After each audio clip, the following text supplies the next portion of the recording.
السلام علیکم دوستو، آج کی کہانی کا نام ہے بے زبان کا انصاف۔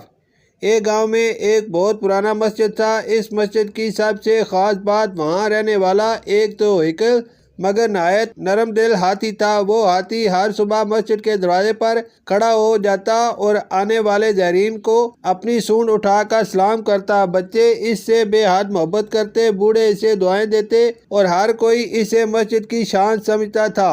ہر شام سورج ڈھلنے کے بعد ہاتھی قریبی تالاب پر نہانے جایا کرتا تھا۔ راستے میں ایک درزی کی چھوٹی سی دکان پڑتی تھی۔ یہ درزی روز ہاتھی کا انتظار کرتا اور جیسے ہی ہاتھی اپنی سونڈ بڑھاتا وہ محبت سے اسے ایک کیلا کھلا دیتا۔ ہاتھی خوش ہو کر سونڈ بلند کرتا گویا شکریہ ادا کر رہا ہو اور پھر آہستہ آہستہ تالاب کی طرف بڑھ جاتا۔ وقت گزرتا گیا اور یہ معمول ایک خوبصورت دوستی میں بدل گیا۔ لیکن ایک شام درزی کے دل میں شرارت جاگ اٹھی۔ ہاتھی حسب معمول دکان کے سامنے رکا۔ اس نے اپنی سونڈ آگے بڑھائی تاکہ کیلا لے سکے، مگر اس بار درزی نے کیلے کے بجائے ایک نوکیلی سوئی ہاتھی کی سونڈ میں چبو دی۔ آہا! ہاتھی درد سے بری طرح تڑپ اٹھا۔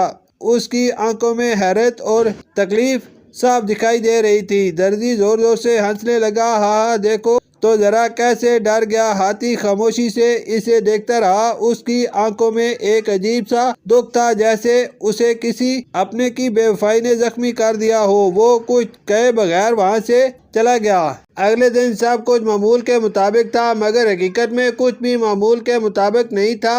ہاتھی تالاب پر نہانے گیا، لیکن واپسی پر وہ ایک دوسرے گندے جوڑ کے پاس رکا۔ اس نے اپنی سونڈ میں کیچڑ بھرا پانی بھر لیا۔ پھر وہ سیدھا درزی کی دکان کی طرف بڑھا۔ ادھر درزی اپنی دکان میں مصروف تھا۔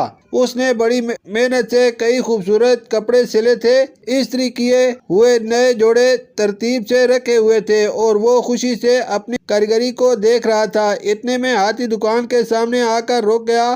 درزی مسکرایا، او میرا دوست آ گیا، مگر اگلے ہی لمحے ہاتھی نے پوری طاقت سے اپنی سونڈ سے کیچڑ بھرا پانی اچھال دیا۔ چھپاک! تمام نئے کپڑے، استری شدہ جوڑے اور پوری دکان گندے پانی میں بھیگ گئی۔ درزی کی خوشی ایک لمحے میں خاک میں مل گئی۔ وہ حیرت سے ہاتھی کو دیکھتا رہ گیا۔